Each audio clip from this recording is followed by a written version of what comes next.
Oncology colleagues and friends.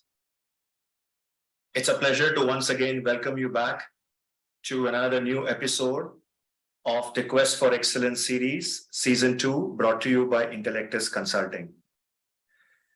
This series so far has featured interesting interviews with professionals who have distinguished themselves in the fields of consumer care, OTC, OTX, marketing excellence, and commercial operations.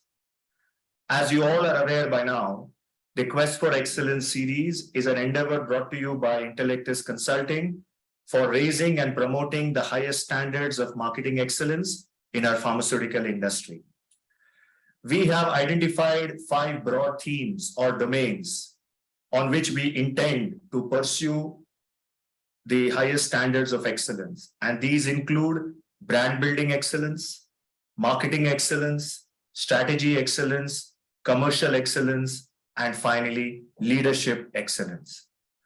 Our business leaders who have come onto this platform have shared their learnings, their life journey in the most open, honest manner, and have also shared not only their successes, but also their challenges and failures along the way. A career is simply not built on successes alone. It's also built on certain misfirings, on certain failures, and all of these add up to a journey or a progression at the end of the day. Our endeavor has been to bring you these life learnings so that as professionals, we learn from the very best in our industry. Friends, today I have the pleasure of bringing another business leader whom I have known for a long time now. She has had a very interesting, I would say, and a different chosen path of career progression in not only the Indian pharmaceutical industry, but also in the emerging markets. My guest for today is Anupama Singh, who is currently the Group Director for the Latin American business for Dr. Reddy's Laboratories Limited.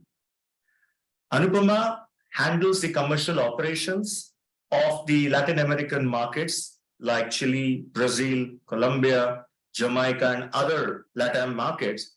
But in addition, she also performs an interesting role of overseeing the Center of Excellence initiatives for the oncology business, as well as the hospital business for Dr. Reddy's.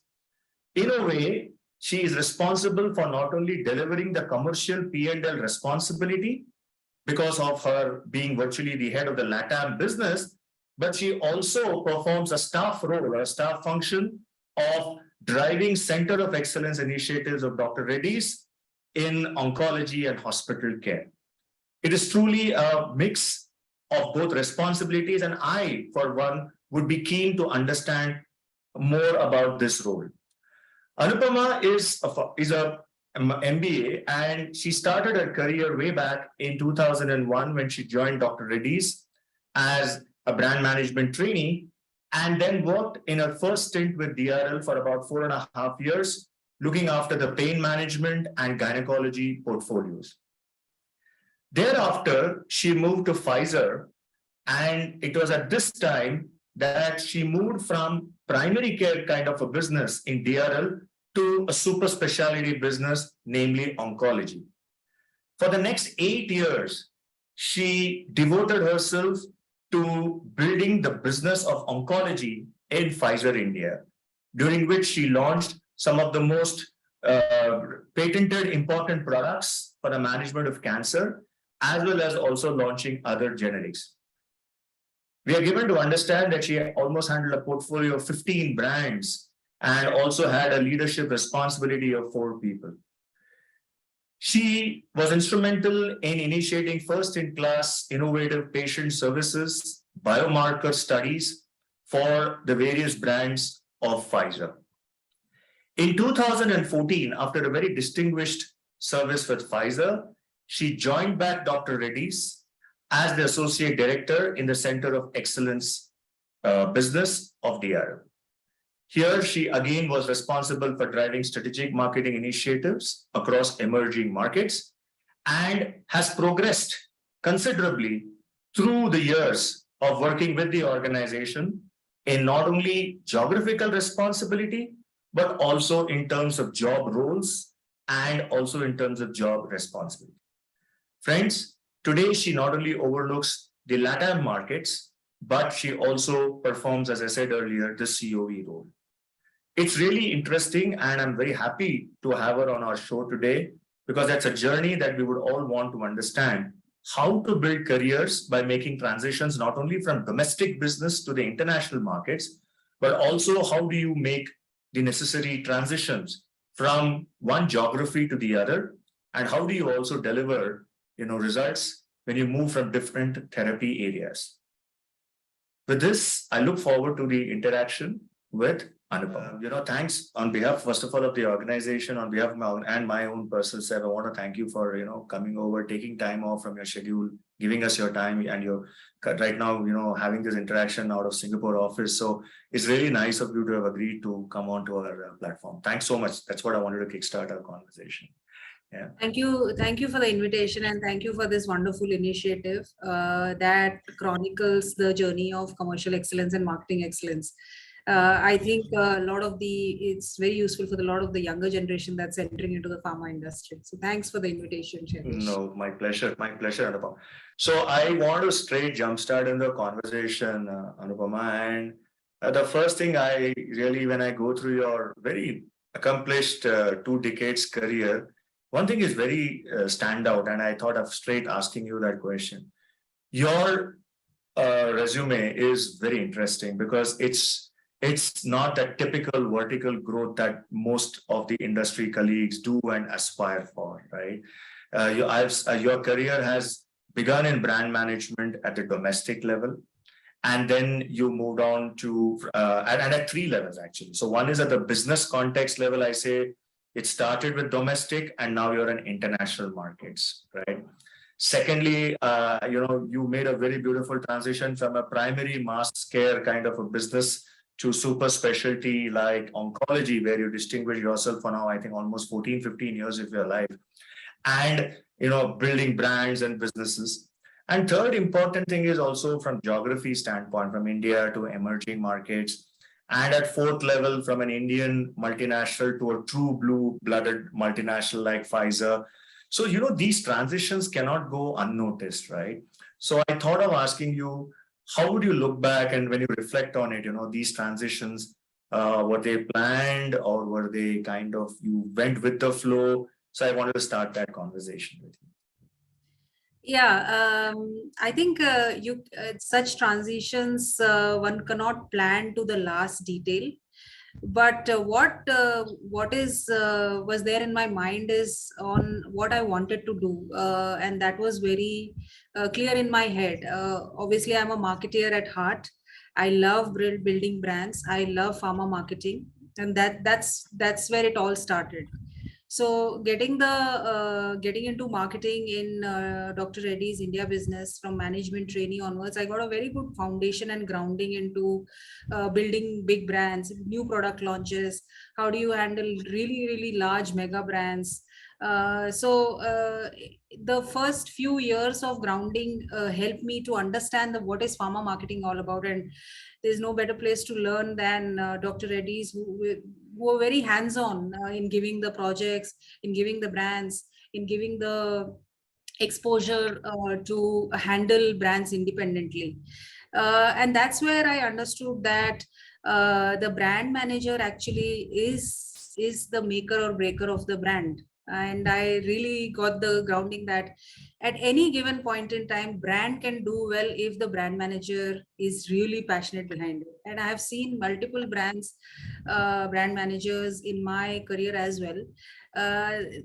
He's the engine behind the brand. He or she is the engine behind the brand. And I could see that because a salesperson, sees the passion of the brand manager, along with the brand's features and benefits, of course, that is there. But the passion with which the strategy is implemented is something that is visible to a salesperson, and that salesperson goes the extra mile to sell the brand. So 2 3 things I learned in the beginning itself. First is, you have, as a brand manager, I have to, or a marketeer, I have to differentiate myself right in the eyes of the internal customer first, and then of course the external customer. And the second thing was, as a brand manager, you cannot be siloed. Sometimes I have seen this, is that my brand, my communication, my CME, my visual aid. No, a brand is end to end actually. You can do a lot of things, from packaging to pricing to the strategy at the team level, the channel level, uh, a lot of things. So you have to look at end to end, not to have a very very siloed approach to, okay, this is the communication I will do. So that, right at the beginning, I got that training and the foundation for it. And lastly, uh, it's about, there are, at any given point in time, a brand has a lot of growth potential. It's about how you harness that potential, how you bring out that potential. Because many a times, and I've also faced these challenges, that the brand is mature, it's really old. Now what more can we do to grow? And that's where the real challenge lies. And then, over a period of time, I also realized that super specialty is something that, among all the TAs that I've handled, interested me the most. Whenever I made the transitions in my career, I was at the peak of my performance actually. And I was at a place where I really did not need to transition. But then that's the whole point about going out of your comfort zone, and really exploring. When I was doing primary care, I went out of my comfort zone and joined in specialty care.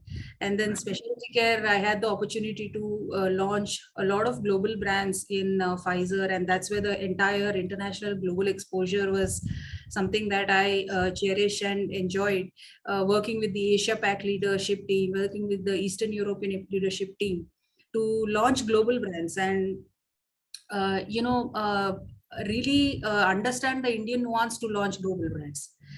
And then again, it was going very well, and then again I moved out of my comfort zone and wanted to go into something which is above country role. And that's when I got the opportunity in emerging markets, setting up the center of excellence. Again, by the way, I've never done a center of excellence role, but I never did oncology before. And that's where I love that challenge to start something new, start something, build something new, and at the same time add value to the company that I am in. And I think it's to do something, continuously reinvent yourself and do something new. I think that was at the bottom of it all. Right, wonderful. When you mentioned about that progression, two things strike me, Anupama. One is you made those changes at the peak of your performance. And secondly, you wanted to move out of the comfort zone, which is so important because most of us would like to be doing the same thing in the comfort zone, etc. So my question is, what does it take, or what does it take, Anupama, to make those changes? Because it's not easy for everyone, right? So any insights as to what it takes to make those changes, and at a peak performance level, you want to say, I want to disrupt myself and move into something else. So I just thought of asking if you can shed some light here. Yeah, it's not easy. The mind will always will say to stick to the comfort zone. Everything is going fine. Why do you really need to bother changing? But a lot of the times, the external environment gives you the signals, and your own, when you do start doing the same work again and again, you realize that I am not growing as a person. Of course, everything is fine as a work wise, but I have to grow as a person. I have to learn new skills. Plus, the external environment also sends signals that, okay, the market is moving in this direction. There are things that are changing.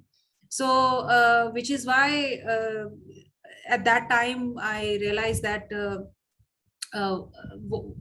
there were two answers to this. One is, okay, if I change, things can go wrong, or if and things can go right. But thankfully things have gone right. But I think a pharma industry that way is, what's the worst that can happen is what I used to think. The worst that can happen is I will not like the job. I may shift to another job, but at least I will have to give it a try. Right. So that's how I pictured it in my mind. So would it be fair to say it is better to try and fail maybe rather than not try at all? Would that be something of a... Absolutely. I have tried and failed in many other things also. But I kept trying. Yes, absolutely. And I think in our kind of role in pharma marketing, we need to be a bit of a risk taker. Don't you agree? And also try, or without trying, how would you know whether you're suitable for that role or not? Would you agree on that? Yes, absolutely. It's not that uh, you'll be perfect all the time. But if at least in my head I was clear as to where I want to go in the pharma industry, and to that effect, what are the experiences I have to gather in that journey. And that is how I looked at it. And I consider the journey as a marathon rather than a sprint. Right. I was always looking at it as a marathon. At the end of finish line, or whatever the journey that we are talking, what are all the stages I have to gain experience. So I look at it like that, rather than just one job, salary, designation. That is very, very short term way of looking. So it's more of a marathon than a sprint. That was very beautifully said. I share the same thoughts actually. Because the career is not a sprint, it's a marathon. But unfortunately, today the situation is a bit different. So it sounds very counterintuitive, but at the end of the day, that is the real truth. That is, you want to build a career which is sustainable like a marathon and not just a short burst of sprint. I actually, Anupama, I want to turn the clock back, and this is in your first decade when you really, grounded yourself on brand marketing, and building the fundamentals, as you said at the outset. And I want to spend a little bit of time here because I think our audience, which is about 1,000 odd community, is comprised of brand managers, brand heads, marketing heads, even BU heads and directors. So they would love to hear, those life stories of yours. So my question is at two levels. One is when you were in the first stint of DRL, you were doing the branded generics work of brand building, right? In gynecology or even in pain management portfolio. So the challenges were very different in nature, and the strategic priorities were different. The philosophy of building brands were very different as compared to blue-blooded MNC, patented, innovative, first-in-class products of Pfizer. So my first question is, when you look back, what's been the difference in essentially the approaches to brand building in Pfizer versus DRL at a very broad level? Now, how was it like? Were they same, were they common, or were there more emphasis on strategy versus execution? What was it like? I just thought of asking you this. Yeah, so it is I would say it is different and same at the same time. It's funny how it will be different and same. Same because we are all talking about addressing an unmet need of a customer, reaching the brand to the right set of customers with the right set of communication and the channel. And what will differentiate your brand communication or your brand benefits over the others? So at a ground level, that is there. So when it comes to a branded generic way of working, I think the approach was more entrepreneurial, and more rooted to more dynamism, in the sense that you can change your strategy and the tactic based on the immediate feedback from the customer within a quarter, and say that, okay, so this is working, not working. And the brand manager is much more expected to be much more entrepreneurial in ensuring that the growth for the brand comes. Whether it is creative campaigns, whether it is reaching out to new customer segments, whether it is new formulation, innovation, packaging, the entrepreneurial approach was the expectation. And that's something when you do early in life, it opens up your mind about a brand. Oh my God, there's so much you can do to grow a brand.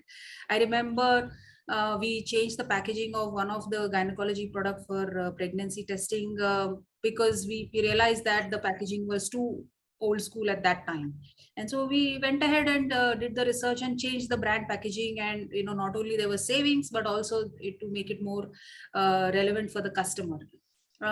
Similarly, the approach and the sales team alignment of the for a gynecology brand, again we had to change something. We actually quickly did the research and changed it.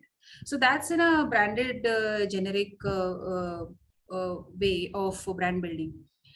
In when I joined Pfizer, and the main oncology focus at that time, the focus was that the global brands were to be launched into India, and we had to design market access relevant for Indian patients and customers. And when you launch a global brand, it's a whole new different experience because it's a global brand, and it is the scale is phenomenal.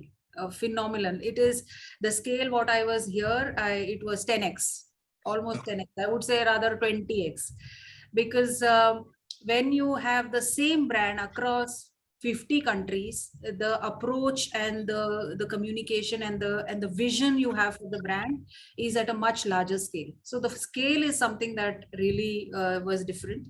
Second is it's much more streamlined, and there is a global guidance that is given, and that is what is implemented across countries, with obviously some local nuances incorporated, but the global guidance and the global brand image, everything is very, very critical. And that's something that you learn in the MNCs, very, very critical of a very, very critical part of brand building.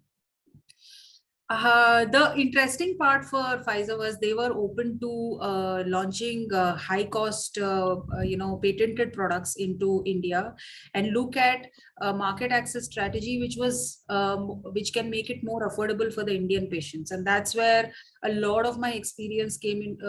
I gained experience in developing a patient access program that is relevant for the customers and the patients in India in lung cancer and kidney cancer. Again, first in class, first time in India, we were doing setting up an access program in a tiered manner, and trying to understand what are the benchmarks that we have, what are the salary sections that we have, with the below poverty line, the middle tier, and the reimbursement section. So it was not brand management in itself, but it was about access to providing market access, and that itself was a very, very rich experience. Right. The second one was the whole concept of you build the concept of the brand and the molecule. That is a very, very rich experience to get in multinational. So for example, we launched a product, a brand for lung cancer, which had a companion diagnostic. Now this companion diagnostic was not available in India. It was the first time in India. So along with the product, we had to also build the capability of the pathologist to do this companion diagnostic. So you're selling not only the product, but also the companion diagnostic concept, and setting up the entire chain, right from tissue biopsy to doing the companion diagnostic. Who are all the stakeholders involved? Then if it is a positive, then you have a product to be prescribed. So it's not just go and talk about your product to prescription, but you actually start from diagnosis to treatment. So this end-to-end is something that is a concept in itself, and that's something Pfizer invested a lot in India to build this whole concept, among the other two brands that they invested in to build this whole concept of new molecules. Right. So I think that's the difference I see. Amazing, Anupama. In fact, each brand building approach has its own pros and cons, right? At one level, I mean, as you beautifully summarized, in the first stint, speed of execution, decision making was very fast. You change the strategy, or you change the communication, whereas it's not so easy to do it in a more rigor MNC environment where everything comes from global, the positioning toolkit, the communication messages. You have very little elbow room to do that, right? And secondly, I think I wanted to ask you, you built this companion diagnostic team, first in class, training, which is so exciting because it's a 360-degree approach to brand building, as you said. And will you agree that even though one brand in two different indications, lung cancer and renal cancer, both are actually sub-brands of the brand, because MNCs build indications as brands themselves, because there's so much of study and data, and the clinical evidence is so high that they build out that indication itself in as a brand. So I just thought of asking you, don't you think that's also a very important lesson? Yes, yes. In fact, indication expansion is one of the growth levers for any oncology product, largely because you start with the later lines of therapy. You start with the approval there, and then it moves into the earlier lines where the duration of therapy increases. So each indication required a separate brand plan, actually. Right. Absolutely. So it's not a brand plan, it's an indication plan for that brand. So you're right. And the depth and the rigor with which you have to work there is and the patient funnel, the filters that you have to apply, the access, and what are all the levers at each of the patient funnel stage. Really, which one will you dial up, which one will you dial down, is something of a discussion, continuous discussion. And I used to enjoy this with my marketing teams on, if one indication is less, then can we dial up the other indication? What are the studies coming along for this new indication? And then position the product in that new indication. So yes, it's quite exciting to do that. And since you have spent so much time in oncology, I thought of asking this question, which struck me, Anupama, is oncology was a very sedate and a steadily growing business globally and in India, with good products getting launched in the last decade to decade and a half. The Avastins and the Herceptins of the world, and you had Sutent, which you launched, and these were outstanding blockbusters in each. Then the landscape shifted to immuno-onco drugs in the last 6-7 years, with Keytruda coming in for so many multiple indications, and Opdivo, nivolumab from BMS. And again, you see the landscape potentially changing with gene therapies, CAR therapies, etc. So as an oncology marketer, who's even today, because you're doing it for DRL, how do you see this whole landscape? I mean, is this great for the therapy area, more options for oncologists, medoncs? And how do you see this therapy area from both the patient standpoint and physician? I just thought of asking, because you would be doing it daily. So I thought of asking. I love oncology. Actually, it is a passion for me, and I work from a very I work in this field from a very deep interest in this field. So you're right. The evolution from chemotherapy to targeted therapy to immuno-oncology to now gene therapy is rapidly evolving.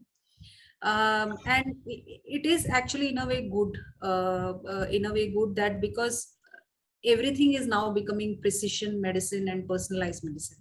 It started off a couple of years back with specific biomarkers based therapies, and the building, so that you give this whole point of getting the right drug to the right patient.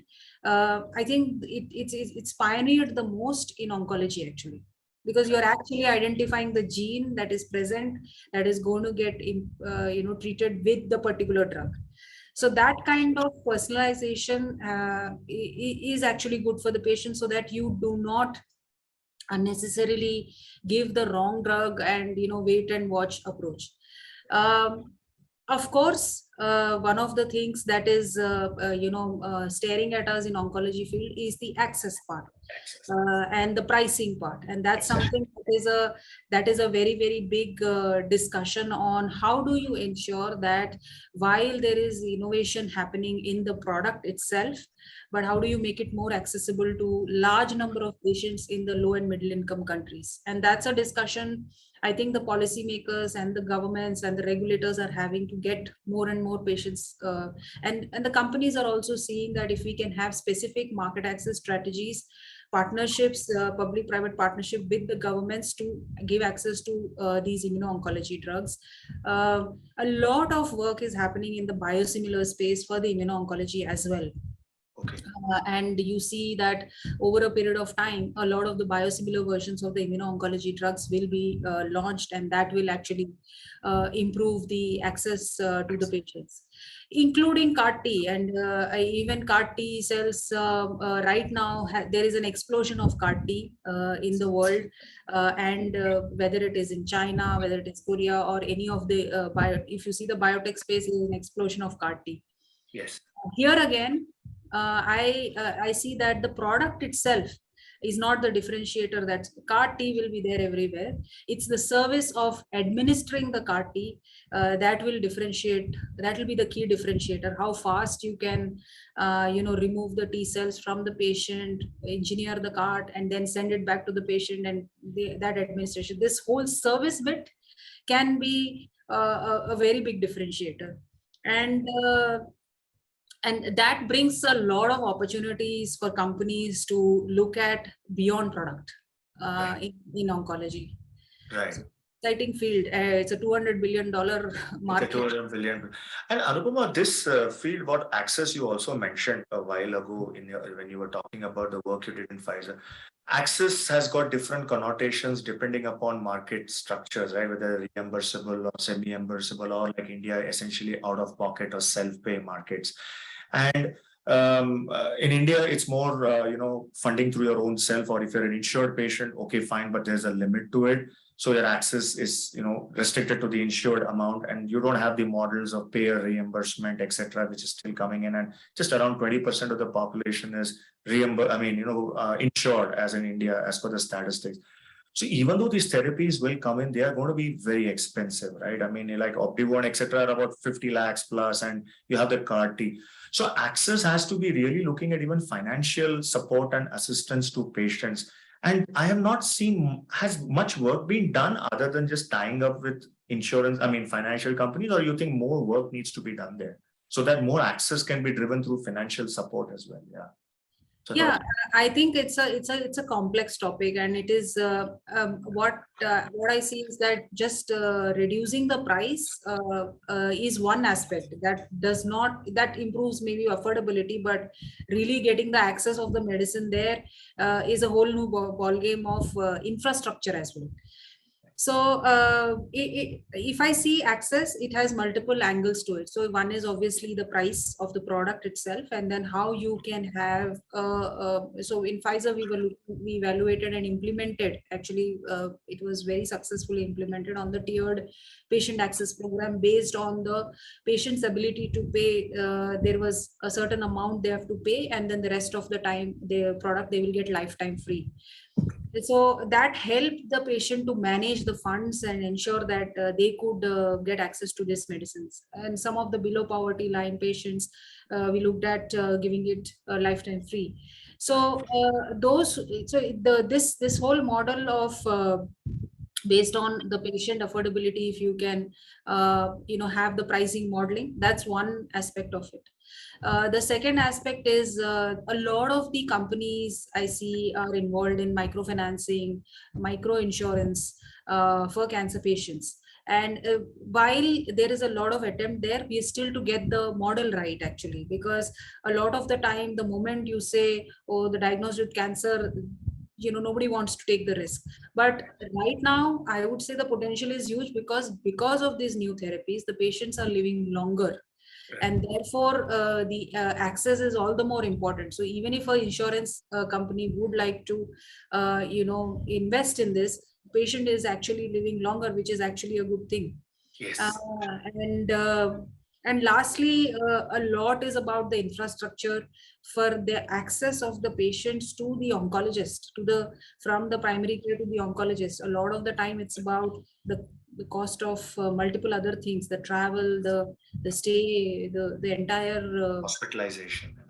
Hospitalization, and I think at least in India there is a lot of expansion of the cancer hospitals I see, right, which is in a good direction. But reimbursement, I have seen the reimbursement world now in emerging markets. it really makes the difference Really for the patients. Reservation. Thank you, Anupama, because that was very helpful.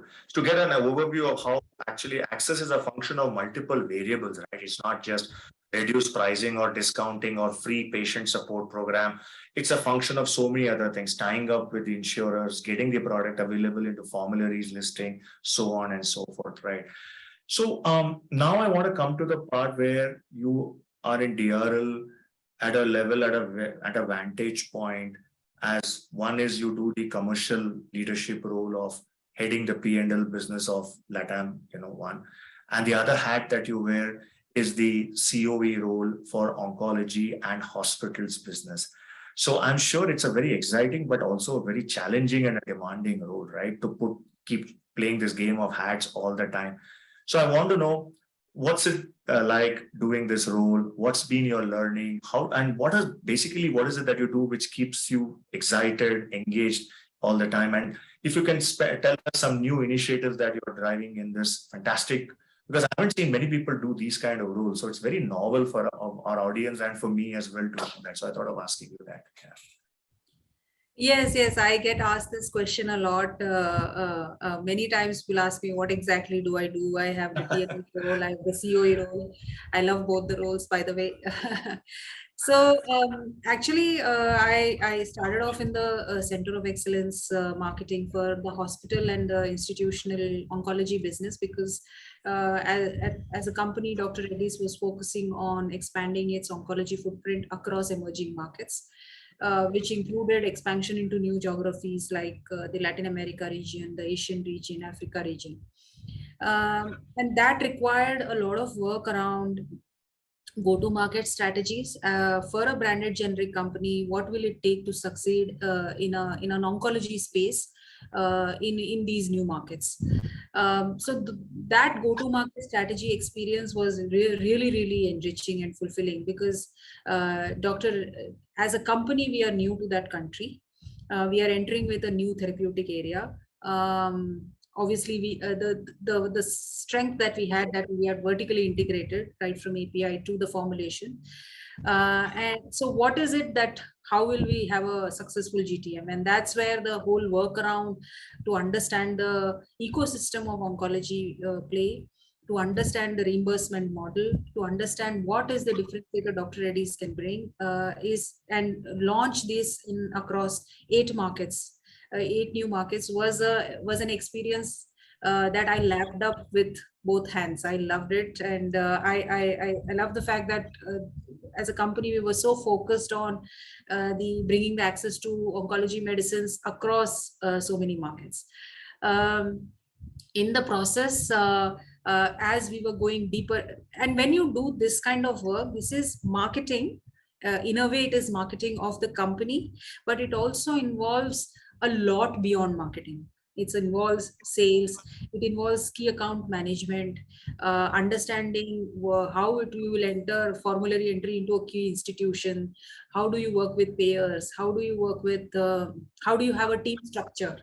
So it was like an end-to-end experience I got when we were doing this. And as part of that, additionally, after we launched it, the good part is you see the fruits of your hard work. And we had an excellent team, both in COE and in the markets, who have been instrumental in driving these strategies. I mean, kudos to the team, actually. I really enjoy working with the team members and who have been so passionate about setting the Dr. Reddy's name in these markets in oncology. And over a period of time, when I got the P&L role, it was a totally, while the markets were known because I've launched the markets there, the P&L role is much more exciting because there is many more nuances to it. Now there is finance, there is HR, there is regulatory, there is portfolio, everything is coming into one place. So I think SEO is a role of ideation and thinking about new things that we want to do to grow the brand and to grow the market. And P&L role is ensuring you execute it along with the team. So it's like ideation and execution both happening at the same time, and I'm lucky and happy to get to do the both of the things. One is food for the brain, one is food for the heart. I always say that. Right, very nice, very interesting. I'm sure your learnings along the way of working in innovator products, proprietary products, and Pfizer, where you built the same ecosystem from different stakeholder points of views, and now doing this COE plus the P&L role has built that 360-degree view of the business, right? So how easy it is for you to draw on the learnings of your past and kind of put it into the current role? It's easy. It's very helpful. How do you? Absolutely, absolutely. I think when you are in this is a transition I have made from domestic to international, and that's when this helps when you are in an MNC, working on global brands, working with global teams, with multicultural teams. You absorb and you learn a lot, and you can easily transfer those skills and the learnings and contextualize it for this situation and Absolutely. adapt it and do it. But the appreciation of international business, the appreciation to ecosystem way of working, to multiple stakeholders way of working is something that the working in an MNC helps you give that knowledge. And obviously that over a period of time has, as you rightly said, helped me in my experience in DRL as well. Brilliant. So that contextualization is very important. Plus, the Yeah. application in that environment has really borne the fruits for you. That's nice. Anupama, I want to ask you now, when you look at it from a leadership position, you obviously have people reporting into you from marketing, from sales, etc. So, what's it that you look for when you are working with marketing guys, building brands, even though it's in the biosimilar space or first-in-class therapies? What is that you want to expect, and what is your definition of a good marketeer in either generic business, branded generic, or in the innovative? What are the basic tenets that you feel should be there at all points of time? It's just I thought of asking. Yeah. Yeah, so I always, the first thing I see is that whether you're doing marketing because you like marketing or it's just another stepping stone to do something else. You really love marketing? And people who really love marketing and like to build brands and love to do it come with a different set of uh, you know I think the aura or the way they communicate. They are passionate about marketing.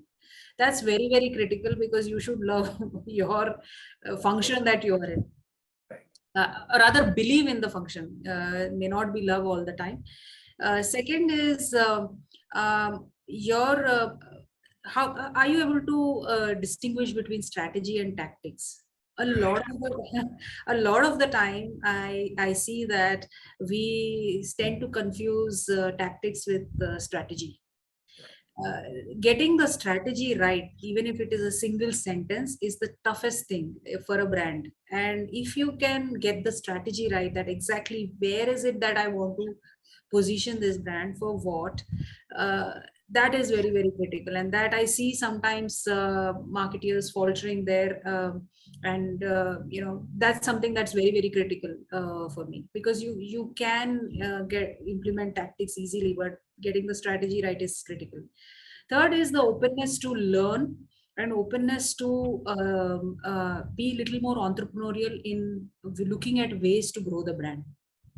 Because sometimes, as I said, the siloed approach tends to make you think in a particular direction. Okay, this is the only way to grow a brand. But the world is fast changing for a marketeer, and especially in pharma, you know that there are too much competition. There are too many players now entered into the market. So either you compete against them, or collaborate with them, or what. So this set of thinking of how you are entrepreneurial to grow the brand is something very very critical. uh, yeah, these are some of the ones that I some key ones that I look at. You look out for. Very good. I mean, I think that's spot on what you have just mentioned. I want to ask you a question which is related to what you just said, Anupama, and that's very important as a business leader and also now deeply involved in marketing. The pharma model has been transforming at a huge, fast pace in the last 3 years, right? COVID was only the accelerator, but actually the work started in 2018, 17, 18 itself when the way of doing business, the way of building brands was getting disrupted significantly in the ecosystem, right? You had pressure coming in from the online pharmacy chains, regulatory controls put in by respective governments to bring down the cost of treatment so that the payouts from the in reimbursed or partly reimbursed markets was lower, for the government.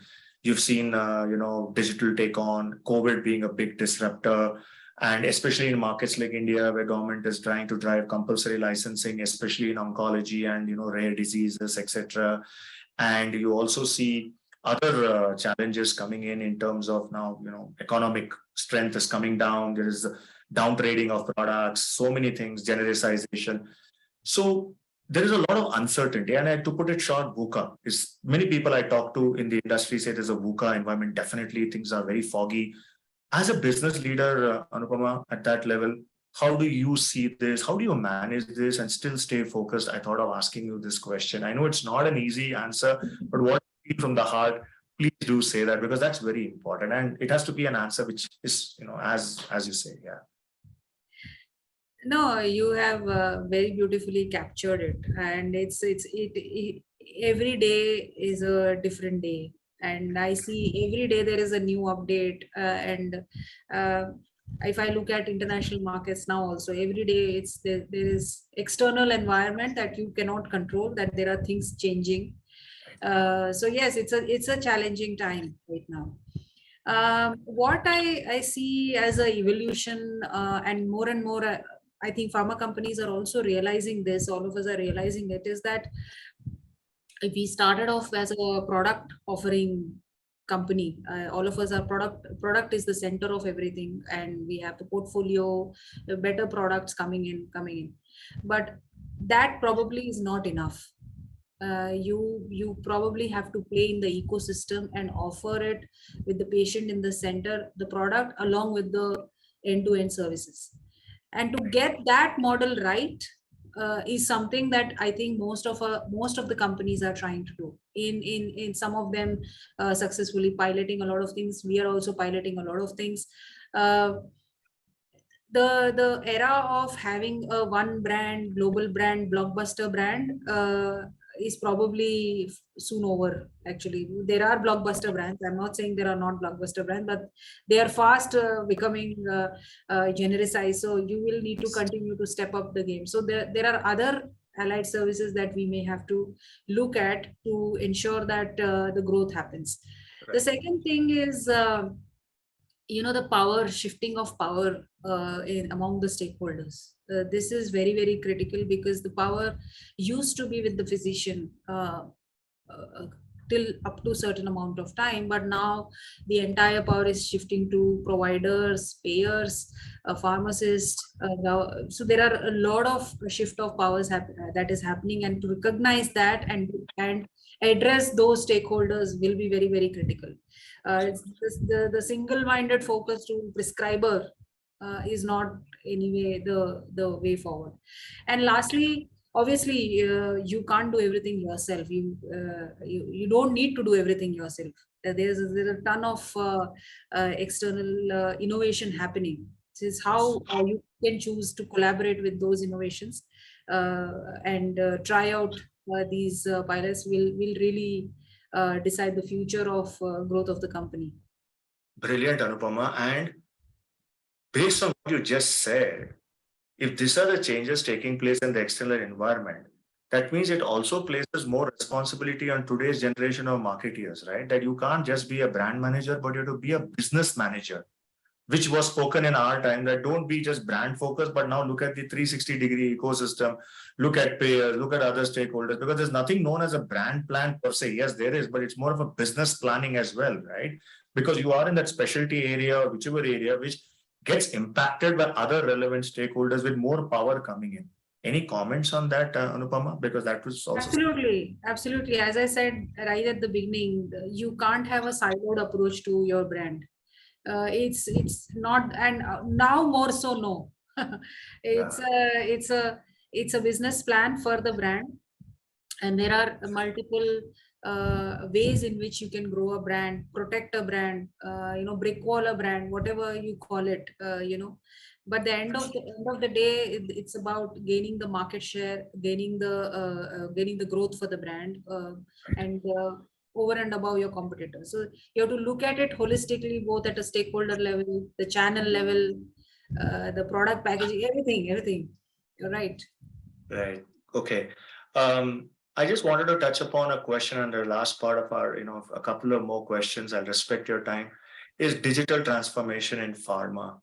So much is being spoken about channel innovation. So much is spoken about the customer centricity and the experience being created with digital.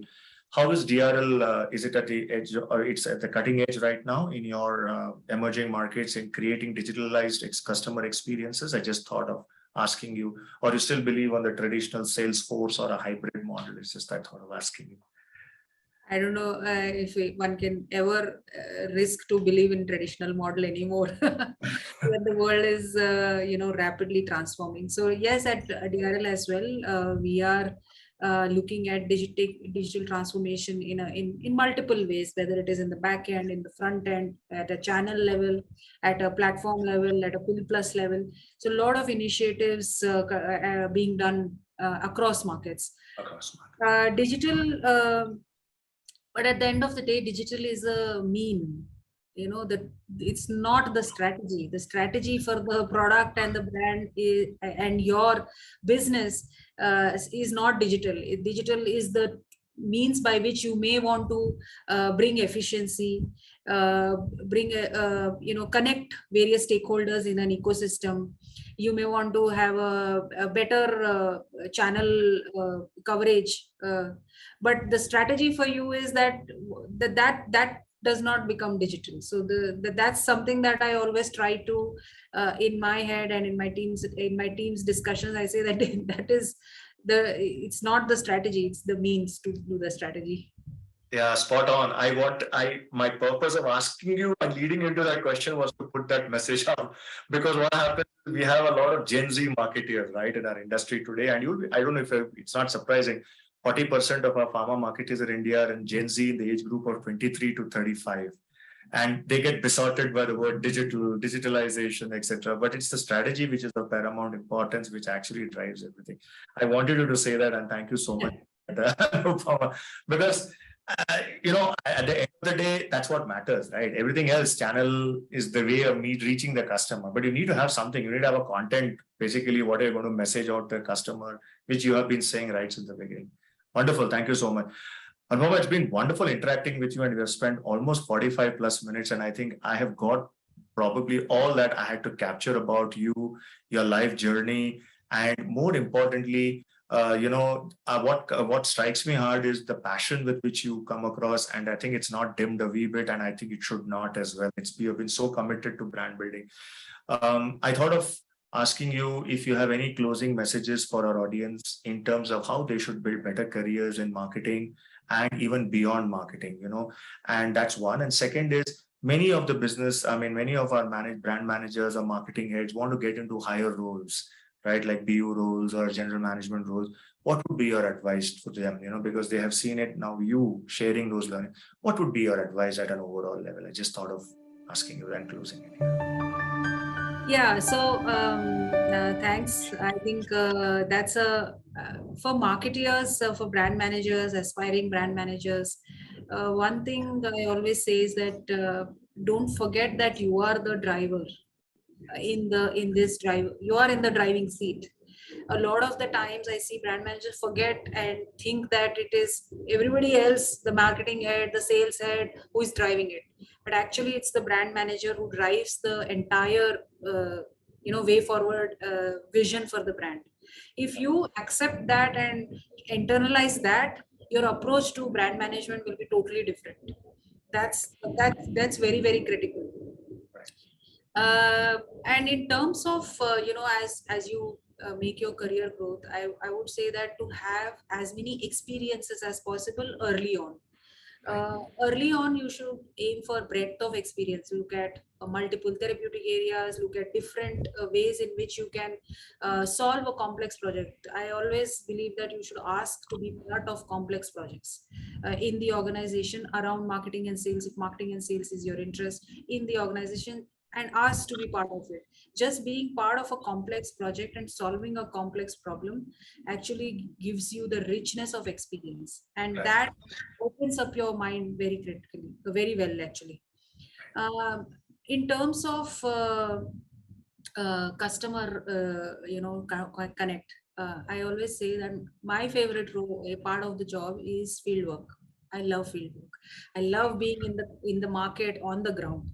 So at all stages of career, please spend as much time with your customer in the field, not online, but really going there along with your sales team to really gauge what is happening with your customer. What do they want? How are they reacting to the brand? Really gauge insights from there, whether it is visits to the pharmacist, whether it is hospitals, doctors, fieldwork, any part of the country. Don't shy away from it. Strategy is made there, not sitting in the office Brilliant. in the office. As my sales team used to say, AC office mein strategy nahi banta hai.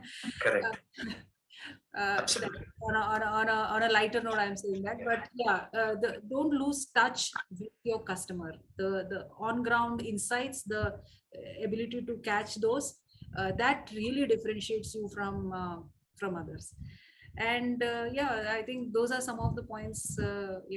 Hopefully helps the budding marketeers. Wonderful, Anupama. Those are so valid. They are time-tested truths and will not go away, however fancy marketing can become in our industry. Those are home truths, and those home truths will eternally remain. Being close to the customer, ear to the ground, doing the field work, mentioning, about insights generation, etc., as you so rightly mentioned, and aiming for width as well as depth. Putting your hand up for projects which are tough, not just being siloed into something. I mean, I have really, at the end of this interaction, I've come away with a very strong impression that what you are one of those generation of marketers who still believes in the power of the basics, right? At the end of the day, that is what matters. And thanks for that, because that's what at the end of the day helps to build brands and businesses. It's been wonderful interacting with you, Anupama. It's really been wonderful. It's great to have you on our platform because you're one of those really high achievers, women leaders of our industry in India and now in the emerging markets. It was wonderful to interact with you, and thank you so much for your time and being on with us today.